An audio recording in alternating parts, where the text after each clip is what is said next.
Hello friends, welcome back to my YouTube channel. അപ്പോൾ ഇന്ന് നമ്മൾ വന്നിട്ടുള്ളത് ഒരു പുഡിംഗ് റെസിപ്പി ആയിട്ടാണ്. ഈ വീഡിയോ നിങ്ങൾക്ക് ഇഷ്ടമാവുകയാണെങ്കിൽ ലൈക്ക് ചെയ്യാനും നിങ്ങളുടെ ഫ്രണ്ട്സിനും റിലേറ്റീവ്സിനും ഷെയർ ചെയ്യാനും പിന്നെ പ്ലീസ് നിങ്ങൾക്ക് ഇഷ്ടമാവുകയാണെങ്കിൽ ഒന്ന് സബ്സ്ക്രൈബ് ചെയ്യാനും മറക്കരുത് കേട്ടോ. അപ്പോൾ നമുക്ക് വേഗം തന്നെ റെസിപ്പിയിലേക്ക് പോകാം. ഇതിനായിട്ട് ഞാനിവിടെ ഒരു ബൗളിൽ 2 സ്പൂൺ കോൺഫ്ലോർ എടുത്തിട്ടുണ്ട്. പിന്നെ 2 സ്പൂണ് മിൽക്ക് പൗഡറും ചേർക്കുന്നുണ്ട്. ഇത് രണ്ടും നന്നായിട്ട് പാലിൽ മിക്സ് ചെയ്ത് മാറ്റി വെക്കാം. ഇതിനായിട്ട് ഞാനിവിടെ ഫ്രഷ് മിൽക്കാണ് യൂസ് ചെയ്യുന്നത്, കൗ മിൽക്കാണ്. അപ്പം നന്നായിട്ട് കട്ട പിടിക്കാത്ത രീതിയിൽ നന്നായി മിക്സ് ചെയ്ത് കൊടുക്കാം.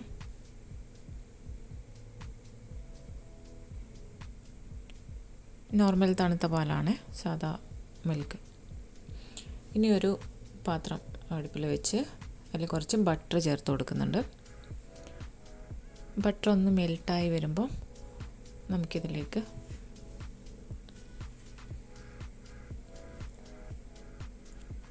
കുറച്ച് സേമിയ കൂടെ ചേർത്ത് കൊടുക്കാം. വെർമിസെല്ലി ചേർത്ത് കൊടുക്കാം. ലോ ഫ്ലെയിമിലാണ്.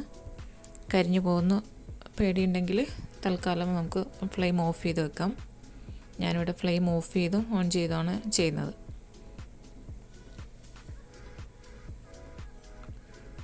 നന്നായിട്ടൊന്ന് റോസ്റ്റ് ചെയ്തെടുക്കാം. ഇത് ഓൾറെഡി റോസ്റ്റഡ് ആണ്, അപ്പോൾ അധികം ചെയ്യേണ്ട വരില്ല. ചെറുതായിട്ടൊന്ന് റോസ്റ്റ് ചെയ്തെടുക്കാം.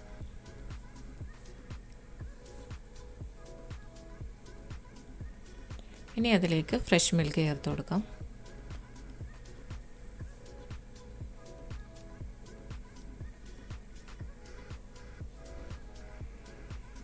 രണ്ടും കൂടി നന്നായിട്ടൊന്ന് ചേർത്ത് കൊടുക്കാം, മിക്സ് ചെയ്ത് കൊടുക്കാം.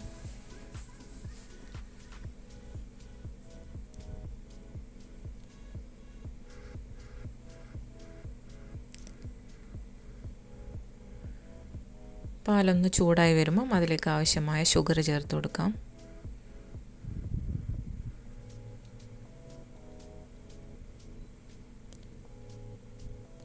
ഇനി അതിലേക്ക് കുറച്ച് കാഷ്യൂ നട്ട് ചേർത്ത് കൊടുക്കാം. കുറച്ച് ഏലക്കയും ചേർത്ത് കൊടുക്കുന്നുണ്ട്. ഏലക്ക പൊടിച്ചു വെച്ചതാണ് ചേർത്ത് കൊടുക്കുന്നത്. ഇനി അതിലേക്ക് കണ്ടൻസ്ഡ് മിൽക്ക് ചേർത്ത് കൊടുക്കാം.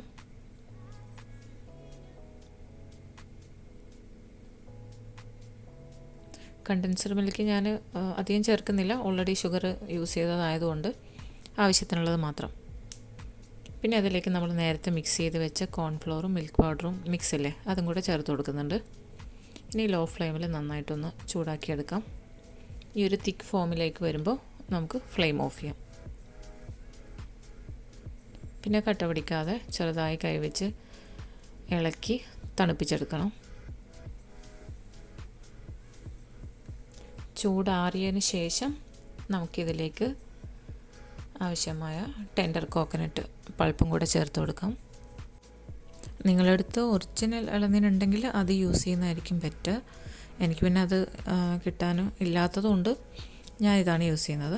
ഇത് വെച്ചിട്ടും ചെയ്യാം, ടേസ്റ്റിയാണ്, ഞാൻ ചെയ്യാറുണ്ട്. ഞാനിത് 4 സ്കൂപ്പ് ചേർക്കുന്നുണ്ട്. നന്നായിട്ടൊന്ന് മിക്സ് ചെയ്ത് കൊടുക്കാം.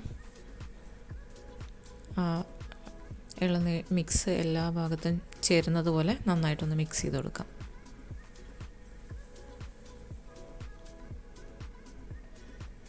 ഇനി നമുക്കിതൊരു പുഡിംഗ് ട്രേയിലോട്ട് മാറ്റാം.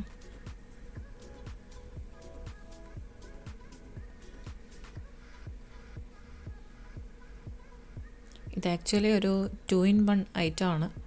എല്ലാവരും ട്രൈ ചെയ്ത് നോക്കണം. പായസമായിട്ടും നമുക്ക് പുഡിംഗ് ആയിട്ടും കൂടെ യൂസ് ചെയ്യാം. സൽക്കാരങ്ങളിലെല്ലാം വിളമ്പാൻ ഒരു സൂപ്പർ ഐറ്റമാണ്.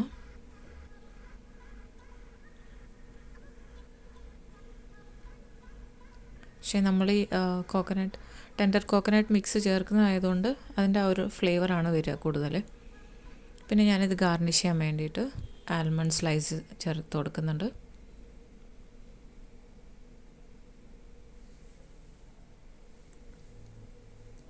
നന്നായിട്ടൊന്ന് ഗാർണിഷ് ചെയ്തെടുക്കാം. എല്ലാ ഭാഗവും കവർ ചെയ്യുന്നത് പോലെ. പിന്നെ ഇതിൽ ഞാൻ ചൈന ഗ്രാസ് ഒന്നും യൂസ് ചെയ്യുന്നില്ല, ഹെൽത്തിയാണ്. കുഞ്ഞുങ്ങൾക്ക് കൊടുക്കാനാണെങ്കിലും എല്ലാവർക്കും യൂസ് ചെയ്യാം.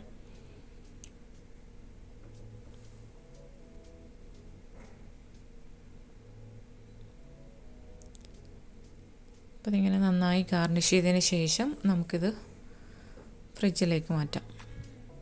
ഒരു 2 മണിക്കൂർ തണുത്തതിന് ശേഷം പുറത്തെടുക്കാം. ഇതാ ഇവിടെ പുഡിംഗ് റെഡി ആയിട്ടുണ്ട്. സൂപ്പർ ടേസ്റ്റി പുഡിംഗാണ്. എല്ലാവരും ട്രൈ ചെയ്ത് നോക്കണം. എന്നിട്ട് നിങ്ങളുടെ കമൻറ്റ്സ് എന്നെ അറിയിക്കണം, നിങ്ങൾക്ക് ഇഷ്ടമായോ ഇല്ലയോ എന്നുള്ളത്. അപ്പോൾ ഈ ഒരു വീഡിയോ ഇത്രയേ ഉള്ളൂ. വീഡിയോ നിങ്ങൾക്ക് ഇഷ്ടമായെങ്കിൽ ലൈക്ക് ചെയ്യണം, കമൻറ്റ് ചെയ്യണം, സബ്സ്ക്രൈബ് ചെയ്യണം, ഷെയർ ചെയ്യാനും മറക്കല്ലേ. അപ്പം ഞാനിതൊന്ന് ടേസ്റ്റ് ചെയ്ത് നോക്കട്ടെ.